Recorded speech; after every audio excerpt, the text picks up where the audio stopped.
Assalamualaikum warahmatullahi wabarakatuh. Waalaikumsalam warahmatullahi wabarakatuh.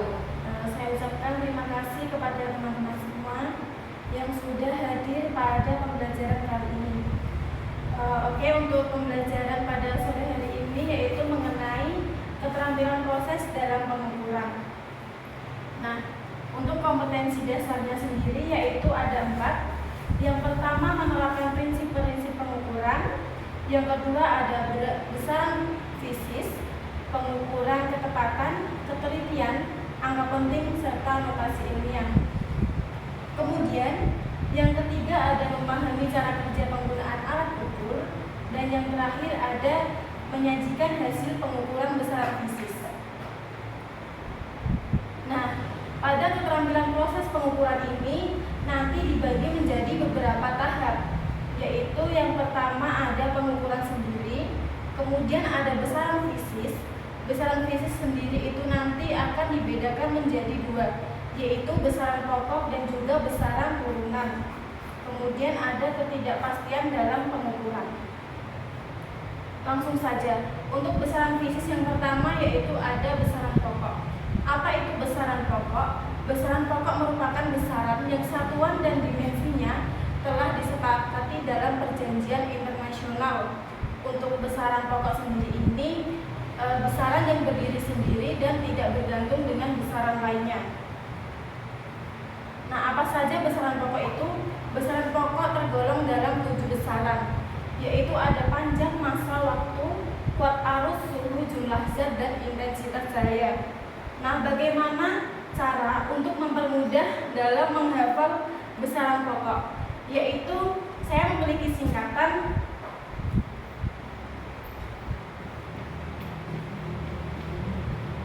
yaitu jiwa SMP. Apa itu jiwa SMP? J merupakan jumlah zat, I intensitas cahaya, W waktu, A kuat arus, S suhu, M massa, dan P panjang. Nah, dalam besaran pokok sendiri ini ada ketentuan dalam penulisan satuan. Untuk satuan, apabila kita menuliskan satuan dengan cara yang lengkap, yaitu dengan kata-kata yang lengkap, misalnya meter, meter, yaitu pada awal kata menggunakan huruf kapital. Nah, akan tetapi apabila dalam penulisan meter ini disingkat menjadi M, maka penulisannya menggunakan huruf kecil. Lanjut. Nah, kemudian besaran fisis yang kedua yaitu ada besaran turunan. Apa itu besaran turunan? Besaran turunan merupakan besaran yang diturunkan dari besaran pokok. Semua besaran yang ada di dalam besaran fisika, terkecuali dari 7 besaran pokok itu merupakan besaran turunan. Nah, ini adalah contoh-contoh dari besaran turunan. Misalnya kita mengambil yaitu gaya. Apa simbol gaya? Simbol gaya adalah F. Kemudian rumus dari gaya yaitu massa dikali kecepatan gravitasi.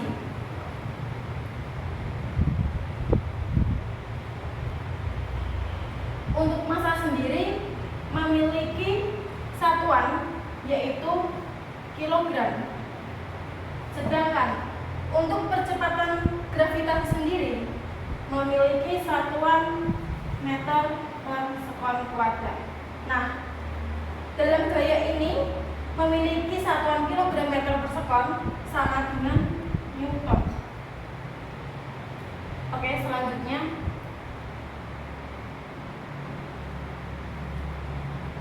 nah, dimensi.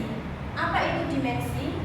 Dimensi merupakan cara penulisan suatu besaran dengan menggunakan simbol atau lambang dari besaran pokok. Nah, untuk penulisan dimensi kita berpatokan pada 7 besaran pokok, yaitu adanya tadi jiwa SMP. Nah, kemudian untuk besaran turunan kita mengambil lambang dimensi dari besaran pokok. Contohnya tadi gaya. Gaya sendiri memiliki satuan yaitu Newton yang diperoleh dari kilogram meter per sekon kuadrat.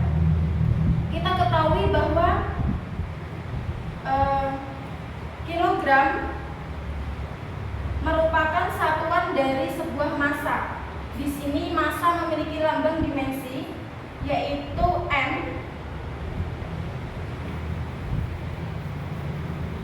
Massa sendiri memiliki dimensi yaitu m. Kemudian meter merupakan satuan dari panjang yang memiliki lambang dimensi yaitu L. Untuk selanjutnya, second kuadrat merupakan satuan dari sebuah waktu. Nah, waktu sendiri memiliki dimensi yaitu T. Nah, bagaimana cara penulisan ketika ada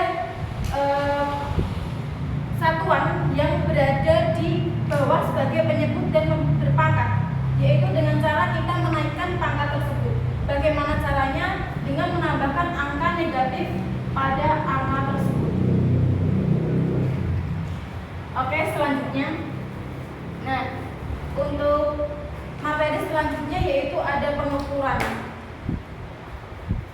Mengukur itu apa? Mengukur adalah membandingkan suatu besaran yang belum diketahui dengan ukuran suatu standar. Kemudian untuk alat ukur, setiap pengukuran kita membutuhkan yang namanya alat ukur. Misalnya alat ukur panjang, yaitu ada mistar, jangka sorong, dan juga mikrometer stroke. Kemudian jenis pengukuran itu terdapat dua, yaitu pengukuran langsung dan pengukuran tunggal. Oke, next. Dalam metode pengukuran itu ada 5, yaitu metode dasar, metode selisih, metode nol, metode penggantian, dan metode penukaran.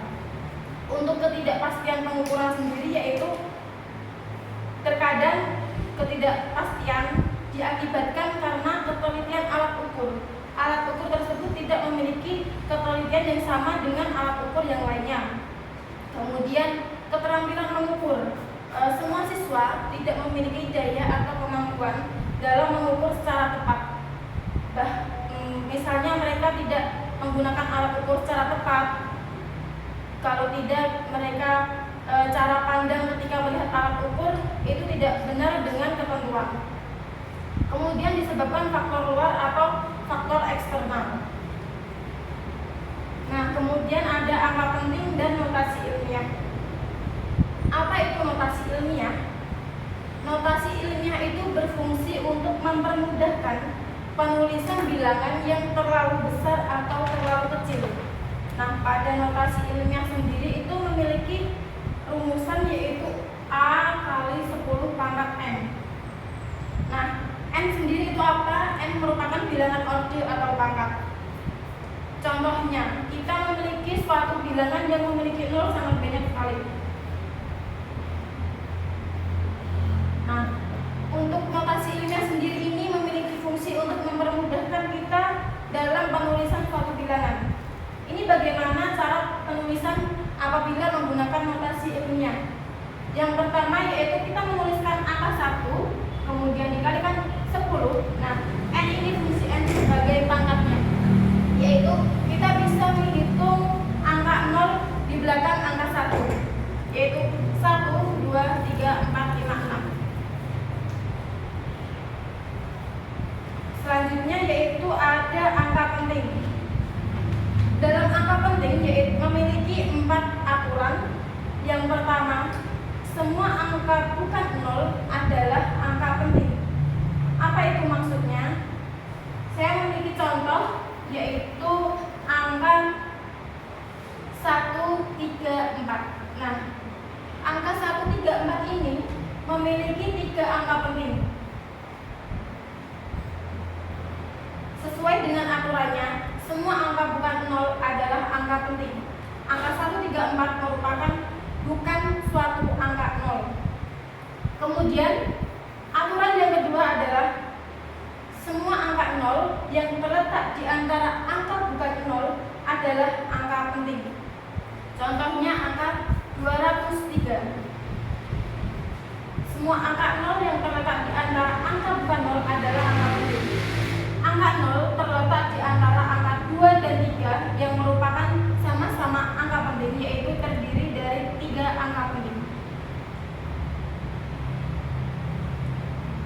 Kemudian untuk peraturan yang ketiga yaitu angka 0 di sebelah kanan angka bukan 0 adalah angka penting kecuali ada penjelasan lain. Untuk contohnya sendiri yaitu saya memiliki angka 7.200. Nah, apabila tanpa adanya tanda khusus, maka angka 7.200 ini memiliki 4 angka penting. Apabila dalam penulisan angka 7.200 ini diberikan tanda khusus, misalnya tanda garis di bawah, berarti memiliki 3 angka penting.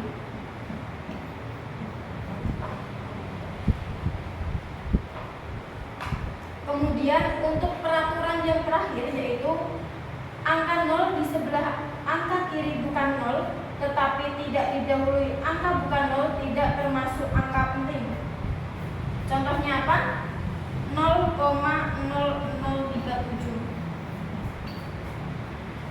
Angka 0 di sebelah kiri angka bukan 0 tetapi tidak didahului angka bukan 0 tidak termasuk angka penting. Berarti pada hakikatnya angka 0,0037 ini hanya memiliki 2 angka penting. Oke, demikian untuk pembahasan materi pada sore hari ini. Terima kasih atas waktunya. Wabillahi taufiq wal hidayah. Wassalamualaikum warahmatullahi wabarakatuh.